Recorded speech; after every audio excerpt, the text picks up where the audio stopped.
Once again, welcome back to Prime Time Debate. మేము లొంగిపోలేదు, మమ్మల్ని పట్టుకుని అరెస్ట్ చేశారు. ఇవి మాజీ మావోయిస్టు అగ్రనేతలు దేవ్జీ రామిరెడ్డి చెప్తున్నటువంటి వ్యాఖ్యలు.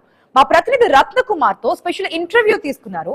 దీంట్లో అనేక విషయాల గురించి చర్చించారు. ఇకపై మేము చట్టబద్ధంగానే పోరాటం చేస్తామని చెప్తున్నారు. అట్లాగని చెప్పి ఏ పార్టీలతో మేము కలిసి ముందుకెళ్ళము, సింగిల్ గానే ముందుకెళ్తామని చెప్తున్నారు. ఇంకా ఏ విషయాల గురించి మాట్లాడారనేది పూర్తి ఇంటర్వ్యూలు ఇప్పుడు చూద్దాం. పోరాటాన్ని వదిలి జనజీవన స్రవంతిలోకి వచ్చిన మావోయిస్ట్ పార్టీ సీనియర్ నేత, కేంద్ర కమిటీ సభ్యులు దేవ్జీ అలియాస్ తిప్పర తిరుపతి గారు ప్రస్తుతం మనతో ఉన్నారు. మరి ఆయన ఈ 4 దశాబ్దాల పోరాటంలో ఏం సాధించారు, జనజీవన స్రవంతిలోకి ఎందుకు రావాలనిపించింది, వారి యొక్క తదుపరి కార్యాచరణ అనేది ఏ రకంగా ఉండబోతోంది, వారి మాటల్లోనే తెలుసుకునే ప్రయత్నం చేద్దాం. నమస్కారం దేవ్జీ గారు. సార్, ఎలా ఉన్నారు?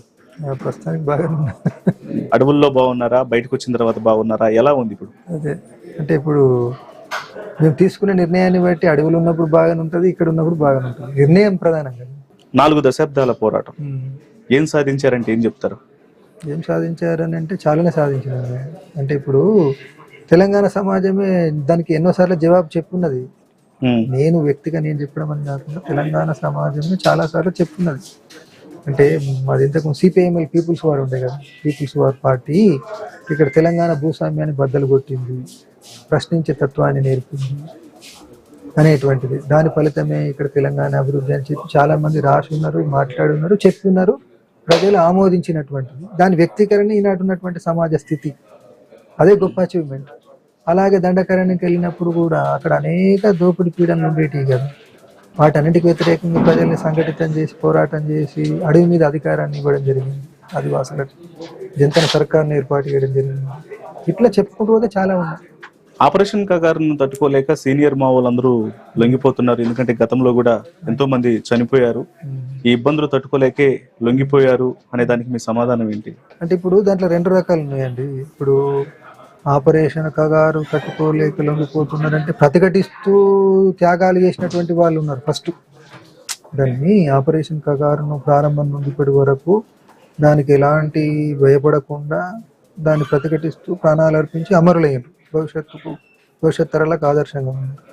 కొంతమంది భయపడి సరెండర్ అయిన వాళ్ళు, కొంతమంది ఇప్పుడు అనివార్యంగా నేను ఇప్పుడు శత్రువు చేత చిక్కిన కాబట్టి అనివార్యంగా ఏంటంటే బహిరంగ జీవితంలోకి వచ్చినటువంటి నాలాంటి వాళ్ళు కొద్దిమంది. ఇట్లా అందరూ ఒకే రకంగా అందరిని ఒకటే ఘటన కట్టడం సరైనది కాదు. పోలీసులు ఎదుట లొంగిపోయారా, మీరు చిక్కారా?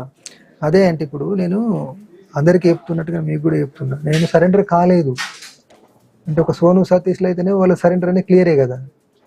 లేదనుకుంటే ఒక రాజకీయ నాయకుడిని ఆశ్రయించేసి ఇట్లా నేను సరెండర్ కావాలనుకుంటున్నా అని వచ్చి అయితే సరెండర్, ఒక పోలీస్ అధికారిని ఆశ్రయించేసి నేను సరెండర్ కావాలనుకుంటున్నాను అని చెప్పి వచ్చి సరెండర్ అయితే సరెండర్. నేను ఏ రాజకీయ నాయకుడిని ఆశ్రయించలేదు, ఏ పోలీస్ అధికారిని ఆశ్రయించలేదు, సోను సతీష్ లాగా లొంగిపోలేదు. నేను ఒక పని మీద పోతుంటే తెలంగాణ పోలీసులు అరెస్ట్ చేసిన స్థితిలో బహిరంగ జీవితంలోకి వచ్చి పనిచేయాలని నిర్ణయించుకున్నాను. ఇది జరిగినటువంటి వాస్తవం. వాస్తవానికి ఇప్పుడైతే సీనియర్ నేతలు బసవరాజు, హిడ్మా అందరూ చనిపోయారు. తర్వాత పార్టీని నడిపించింది దేవ్జీనే. ఆయనే జనరల్ సెక్రటరీ, ప్రధాన కార్యదర్శి ఆయనే అని అందరికి వినిపిస్తున్నమాట. మీరు మాత్రం దాన్ని ఒప్పుకోవట్లేదు. జస్ట్ నేను కమిటీ సభ్యుడే గానీ నేను పదవి పరమైనటువంటి వ్యక్తిని కాదు అని అంటున్నారు. ఎందుకని అట్లా? అంటే ఇప్పుడు బసవరాజు అమరుడైన తర్వాత కేంద్ర కమిటీ కానీ లేదా పొలిట్ బ్యూరో కానీ సమావేశం అయితే ఎజెండాలో పెట్టుకుంటే ఉన్నటువంటి పీవీ మెంబర్లో లెవెల్ని ఎన్నుకుందాం అనేది ఒక నిర్ణయం జరిగి ఉండేది. అది జరగని స్థితిలో నేను ప్రధాన కార్యదర్శిని చెప్పుకోవడానికి ఎట్లా సరైనది? సరైనది కాదు కదా. అది పార్టీకంటూ ఒక నిర్మాణ పద్ధతి ఉంటుంది. ఆ పద్ధతి ప్రకారం సమావేశం జరగలేదు, కార్యదర్శిని ఎన్నుకోలేదు. కాబట్టి అందుకోసమే నేను ఒక కేంద్ర కమిటీ సభ్యుడిని, పొలిట్ బ్యూరో సభ్యుడిని అని చెప్తున్నా. వాస్తవం కదా అది.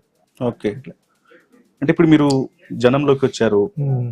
ఏంటి ఇప్పుడు అడవుల్లో ఉండి సాధించలేనిది జనంలో ఉండి ఏం సాధించాలనుకుంటున్నారు? అడవుల్లో ఉండి సాధించినాము. అంతిమ సమాజం ఒక దోపిడి పీడన లేని సమాజాన్ని స్థాపించాలని వెళ్ళినాము. ఆ క్రమంలో కొన్ని విజయాలు సాధించినాం, కొన్ని వైఫల్యాలు ఎదుర్కొన్నాం. ఇప్పుడు పార్టీ ఉద్యమం దెబ్బతినిపోయింది కదా. ఈ దెబ్బతినిపోయినటువంటి పార్టీని, విప్లవోద్యమాన్ని పునర్నిర్మించడం కోసం మళ్ళీ ప్రజల మధ్యలోకి వచ్చి, అంటే అక్కడ కూడా మధ్యలోనే ఉన్నాం కానీ బహిరంగంగా చట్టబద్ధ పరిధిలో పనిచేసి పార్టీని, విప్లవోద్యమాన్ని పునర్నిర్మిద్దాం అనుకుంటున్నాం. 2024లో ఆపరేషన్ కాగారు స్టార్ట్ అయిన తర్వాత ఎన్నో ఇబ్బందులు అనేవి మావోయిస్ట్ పార్టీకి ఎదురయ్యాయి. కానీ 2023 నుంచే రిక్రూట్మెంట్ అనేది పూర్తిగా ఆగిపోయింది. ఏంటి సార్ దీనికి కారణం ఏంటి అసలు? అదే కదా, దానికి రిక్రూట్మెంట్ ఆగిపోవడానికి చాలా కారణాలు ఉన్నాయి. దాన్ని మేము సమీక్షించుకున్నాం. అంటే సమాజంలో అనేక సామాజిక మార్పులు జరుగుతూ వస్తున్నాయి. ఈ మార్పులకు తగినట్టుగా మనము పట్టణంలో ఉన్నటువంటి విద్యార్థి యువకులను, కార్మికుల్ని, మైదాన ప్రాంతాల్లో ఉన్నటువంటి రైతాంగాన్ని, వీళ్ళందరినీ ఉద్యమంలో నిరంతరము సమీకరించడానికి, నిరంతరం రిక్రూట్మెంట్ జరిగేలా చూడడానికి కావాల్సిన ప్రోగ్రామును సకాలంలో మనం రూపొందించి వాళ్ళ ముందు ఉంచలేకపోయినాము అని 2020లో సమీక్షించుకున్నాం. దాని ఫలితంగానే పట్టణ ఉద్యమం లేకుండా అయిపోయింది, మైదాన ఉద్యమం లేకుండా అయిపోయింది, అడవికి ఆదివాసులకు పరిమితమైన. దాని ఫలితమే ఈ స్థితి. సో రాష్ట్ర కమిటీలు, సెంట్రల్ కమిటీల మధ్య భేదాలు అనేవి ఉన్నాయి, గ్రూపు విభేదాలు ఉన్నాయి. వాటి కారణంగా పార్టీ విచ్ఛిన్నం అయిపోయి ఏదైనా ఒక పెద్ద ఆపరేషన్ అనేది ఇటు పోలీసుల నుంచి వచ్చినప్పుడు వాటిని ఎదుర్కోలేకపోయారు. ఆ కారణంగానే ఇప్పుడు ఇలాంటి పరిస్థితి ఏర్పడింది అనే ప్రశ్నలకు మీ సమాధానం? అదే, అంటే ఇప్పుడు పార్టీలో కేంద్ర కమిటీకి, రాష్ట్ర కమిటీకి విభేదాలు అంటూ ఏం లేవు. కగారు స్టార్ట్ అయిన తర్వాత సోను సతీష్లు ఏదైతే ముందుకు తీసుకొచ్చిండ్రో అదే దాంతో మేము విభేదించినాం. అది విభేదం. అంతకుముందు విభేదాలు ఉంటే చర్చించుకునేటోళ్ళం, ఏకాభిప్రాయానికి వచ్చేటోళ్ళం, తీర్మానాలు రాసుకునేటోళ్ళం, సర్కులర్లు రాసుకునేటోళ్ళం, పనిచేసేటోళ్ళం, అట్లా నడిచింది.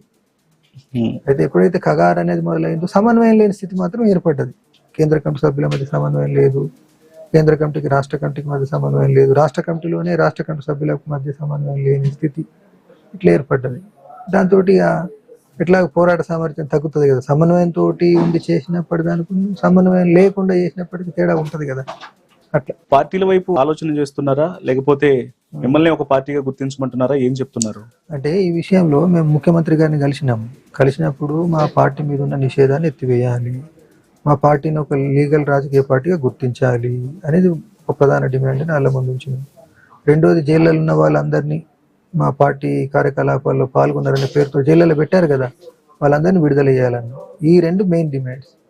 కాబట్టి మా పార్టీ మీద నిషేధము ఎత్తివేయాలని అంటున్నామంటేనే మా పార్టీ పేరుతోనే పనిచేయాలనేది. ఇతర పార్టీలకు వెళ్ళేటువంటి ఆలోచనలు మాకు లేవు.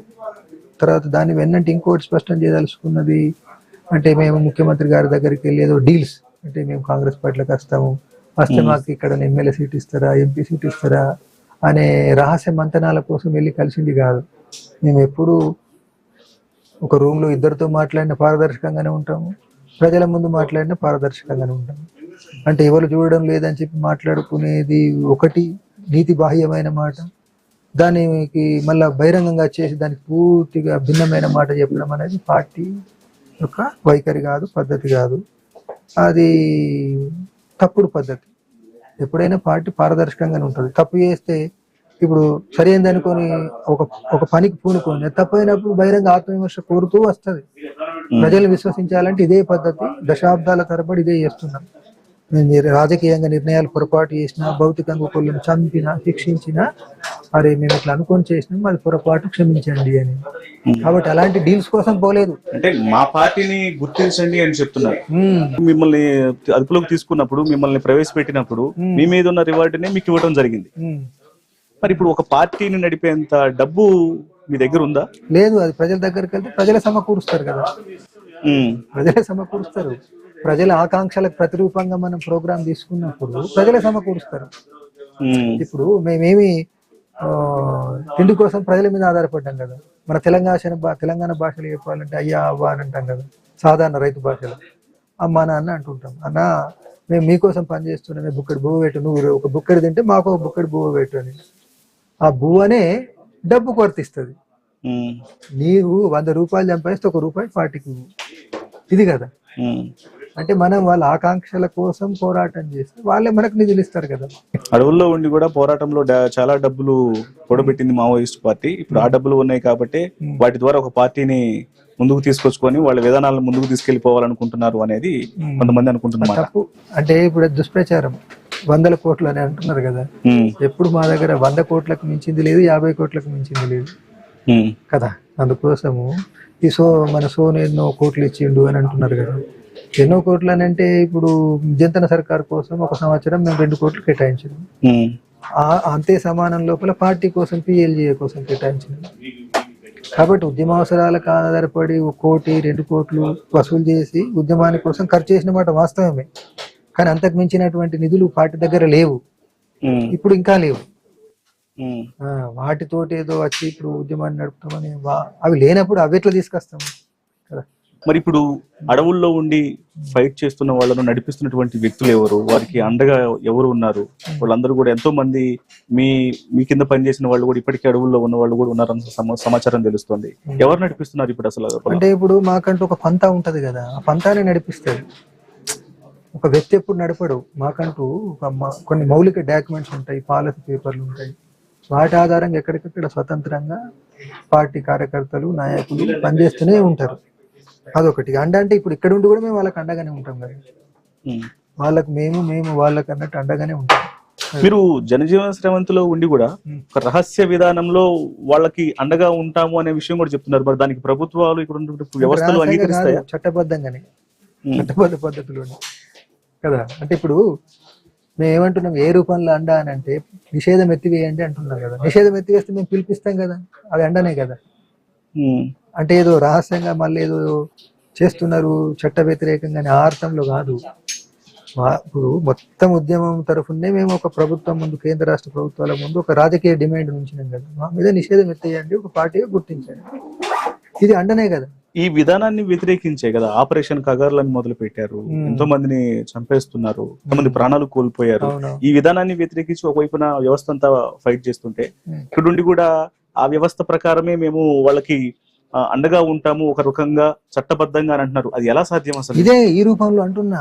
అంటే పార్టీ మీద నిషేధం ఎత్తేయండి అని అంటే మీరు ఎత్తేయడానికి సిద్ధమైతే మేము పిలిపిస్తాము అని.